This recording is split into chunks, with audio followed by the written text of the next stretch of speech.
Now you met Cam with no deal. It wasn't even Confessions of Fire. It's times where you might not remember. I know we talked about Penn State. But it was a show you guys did at the Castle in the Bronx. That was back in the day.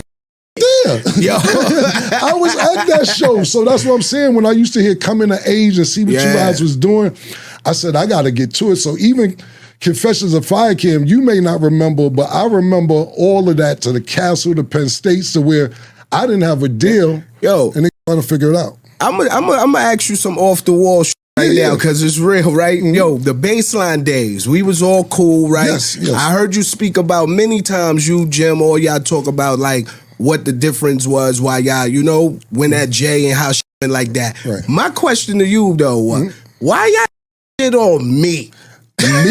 On me. What did I say about you?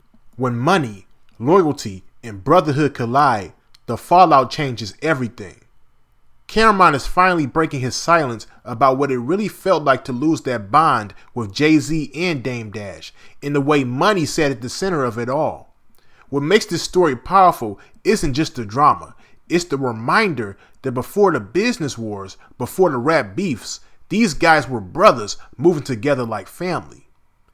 Cam takes us back to the early days, fresh out of college with no deal, just trying to find his way. He paints the picture of rolling with Dame Dash, sitting at tables with Jay-Z and Tata, and realizing just how much money and vision was in the room at that time. That's where the hunger started for him. That's where he saw firsthand what was possible when you linked up with the right people. But that brotherhood slowly shifted. What started as loyalty and family vibes got tangled up in red tape, egos, and money plays. Kim admits he never had real beef with Bleak, but just being in Jay-Z's circle came with politics. And then suddenly, the same people he was gambling with, laughing with, and building with became his rivals on DVDs and records. That's when he started questioning, how did it become like this? And the money side only made it even heavier. From label politics to who was in the studio to who got the call for opportunities. Everything turned into a test of loyalty. For Cam, it was never about tearing anybody down. It was about not letting himself get left behind in a business where brotherhood and millions don't always mix so well. Now I'm about to play this clip for y'all, but before I do, I just need y'all to leave y'all thoughts on this down below in the comment section, and subscribe. Let's get into it. But I'm gonna take it back, man, because we got to go back in the day, because people only think when we sit down it's about the drama. They don't know before that bullshit rap beef, we was fam. We was riding around. You pulling up with Dame. I'm at the club with Jay. Like, that's what I mean. Like, the Confessions of Fire Cam, man. Like, that's the Cam I met. You was moving out here. You met Cam with no deal. It wasn't even Confessions of Fire. You know what's crazy? Bleak, is that I was actually talked about this on Drink Champs. So I got kicked out of college at the beginning of 1995. And I know Dame since I was 10, 11 years old. He always been running around saying, I'm going to do this, do this, do this. And I was saying, this probably like 5 days after I got kicked out of college. And I'm like, I need to figure this shit out. I ain't going back to school. I see Dame busting moves or whatever. And I actually talked about this on Drink Champs. And I was like, I remember going to meet, I was with Dame and he was going to meet Jay and Tata. There's a spot used to be called Jackson Hole. Oh yeah, come on. We used to order that in the stew all the time. You kidding me? Right. So I go meet, I'm with Dame. He goes meet them. Ty is with a girl, Jay is with a girl, and I'm fucked up. And Dame always has some money, whatever. So I'm just sitting there. I'm at the point like this, Bleak, to where I'm like, they told me to get food. I'm like, I hope I don't got to pay for this, because I don't even know if I had $10 on me at the time. I'm fresh kicked out of college in my grandmother's house. And when the bill came, Tata pulled out this big ass knot. I think I heard you say this before. And he paid for it, and I'm like, you don't know how old Tata is. You don't know if he's my age. You don't know if he's old. He don't age, bro. Right. But I'm just saying at that moment, I'm thinking it's a nigga my age who got this much money. Like, what the fuck he doing? I got to get to it. It's times where you might not remember. I know we talked about Penn State. But it was a show you guys did at the Castle in the Bronx. That was back in the day. I was there.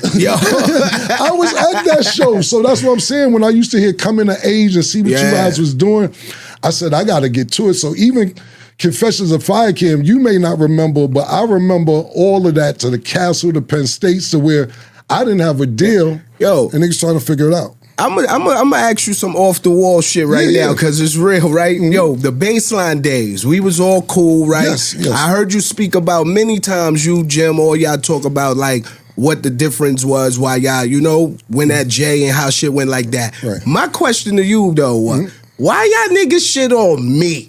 Me?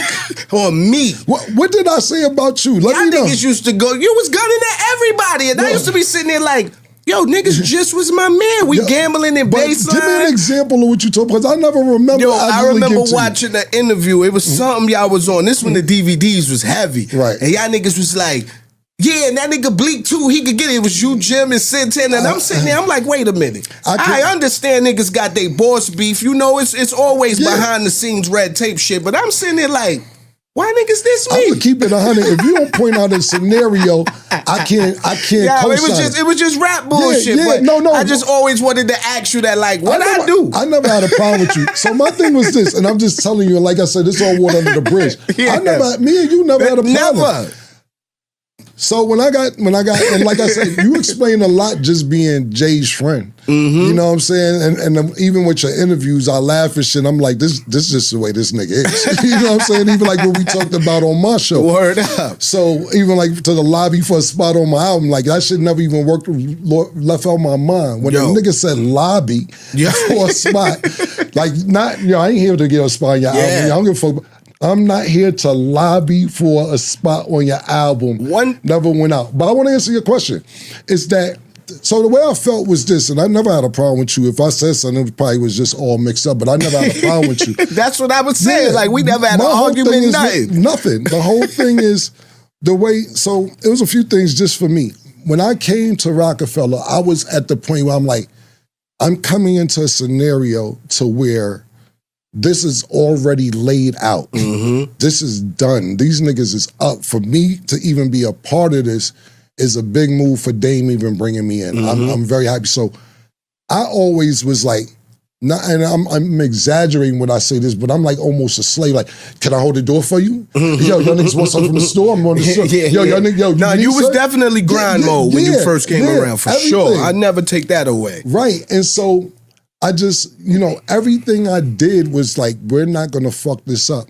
And then, like I said, I just didn't know Jay's personality. Mm-hmm. And it was a time, and I'll give you an example, right? I had K Slay in the studio. Yeah, you told me that, yeah. No, I didn't know if I remember told you. And Jay was like, yo, be careful who you bringing in here, because what if I would have slapped the shit out the nigga? And I'm like, I didn't know. This is a word like, my mother. Yo, rest in peace, K Slay. Like, that's another thing about Slay that I respected. Like, him and Jay had their differences, but Slay always fucked with me. Right. You know what I mean? Right. Me and Pap did a mixtape together, introduced me to Pap when Pap first was coming up. Used to always let me come on to bring my artists up to freestyle. Right. So I always respected that about Slay. Like, he never threw me into the politics of what they had going on. Right. But I didn't know.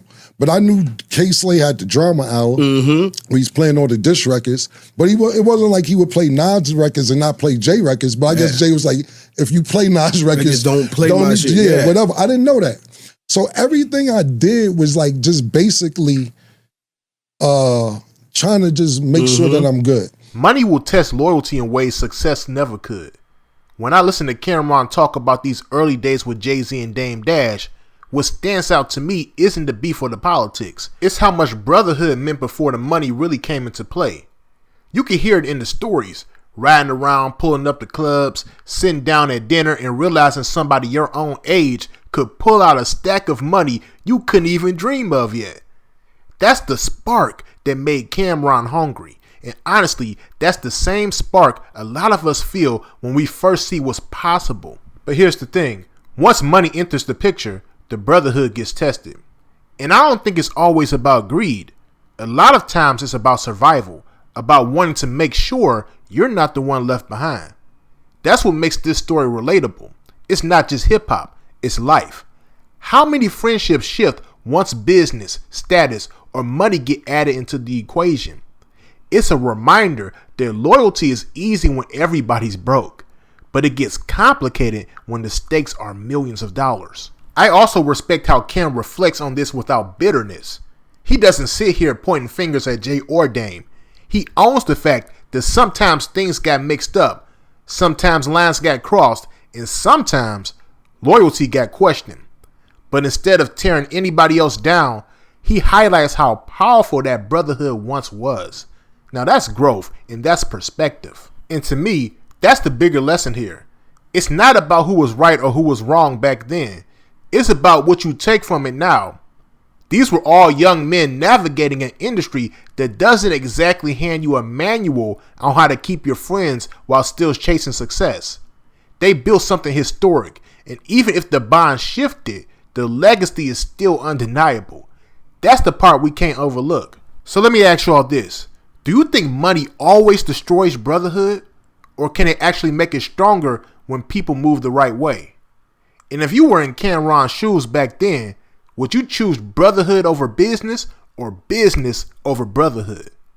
Let me know your thoughts down below in the comment section. And make sure you like and subscribe. Peace.